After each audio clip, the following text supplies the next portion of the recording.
Alright, so we see that in 416, this idea of the creative process for the philosopher, as he says, the eternal creative appeared to me to be as the eternal compulsion to destroy.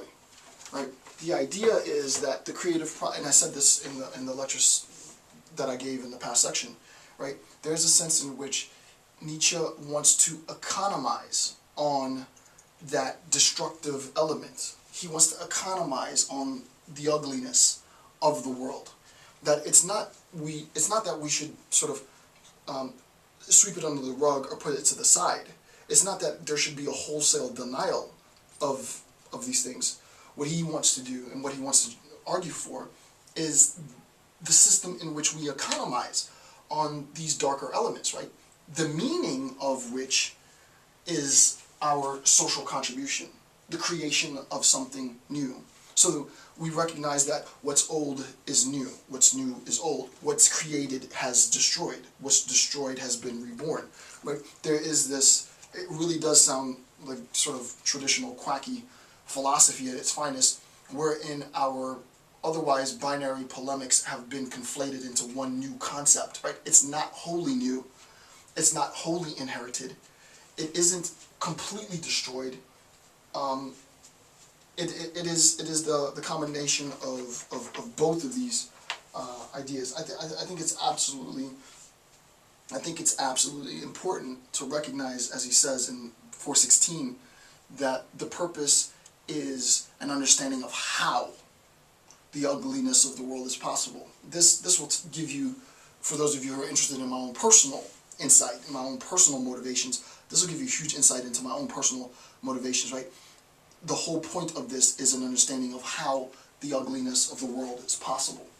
So now that we understand the role of the philosopher according to Nietzsche, we can begin to make sense of an attempt to reconceptualize what it is the philosopher needs to be doing.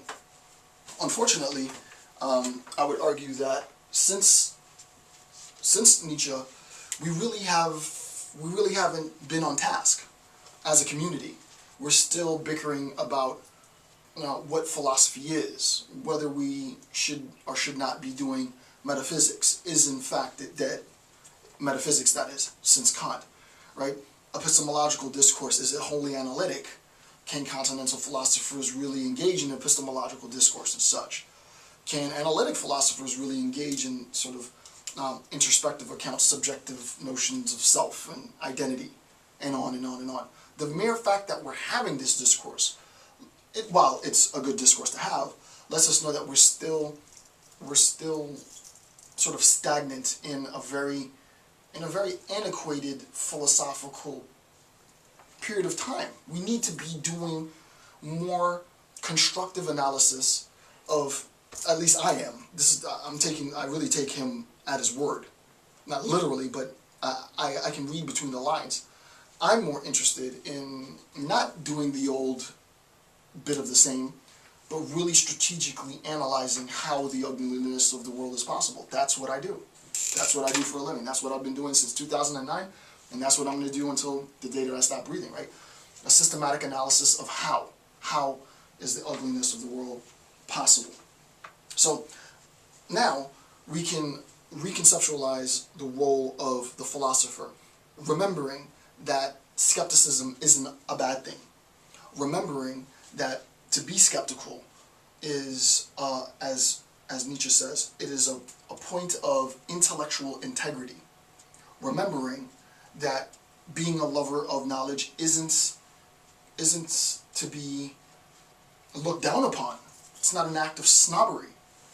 You're not going to be able to do this if you're concerned with what the general masses believe about the pursuit of knowledge, right? If you're the least bit hesitant about your dedication to knowledge, in the pursuit of knowledge, not for its own sake, but for all that it allows you to create in the world, then you're in the wrong field, right? This is not for the ill-constituted, right? You're not going to make it, period.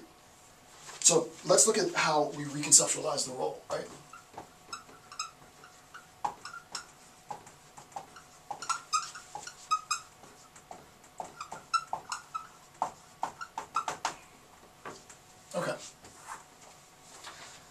the first thing, and as I told you in 2 sections ago, Nietzsche in Book 3 is now going to really start to introduce the concept of the Dionysian.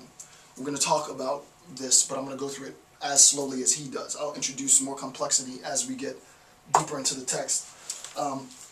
It doesn't make sense to fully explicate what it is. Now, we recognize from, I forget, maybe section 11 or section 12, that the Dionysian is in opposition to the creationist Christian discourse. That the Dionysian has very pagan elements to it, that it has an artistic element to it. We're going to flesh out more of what that paganism might look like, what that aesthetic and art criticism looks like, and how it is in opposition, according to Nietzsche, to the canonical sort of liturgical influence. So let me read note 417. There are two parts that I want to read here. Okay. Nietzsche says the following. The first paragraph.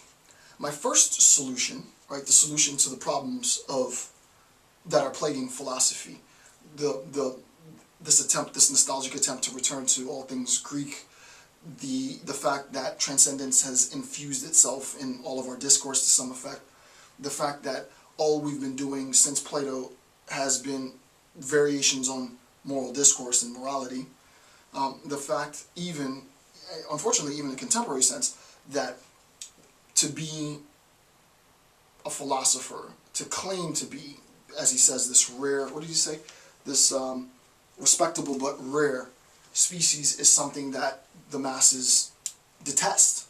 Right? They detest people who are self-reported lovers of all things knowledge, and unfortunately this is the case in the 21st century. So here's what Nietzsche says as the solution. My first solution, Dionysian wisdom.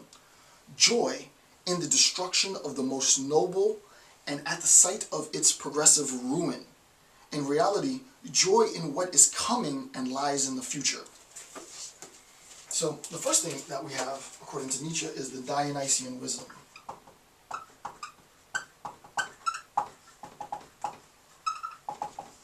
Dionysian wisdom. And what is that?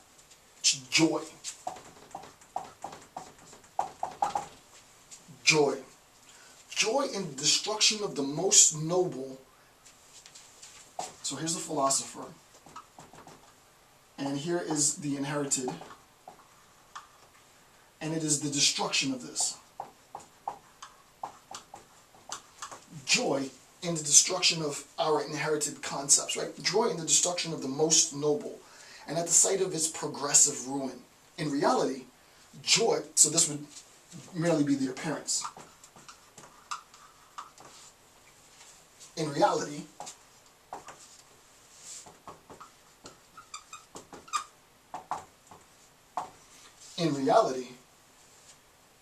joy in what is coming and lies in the future.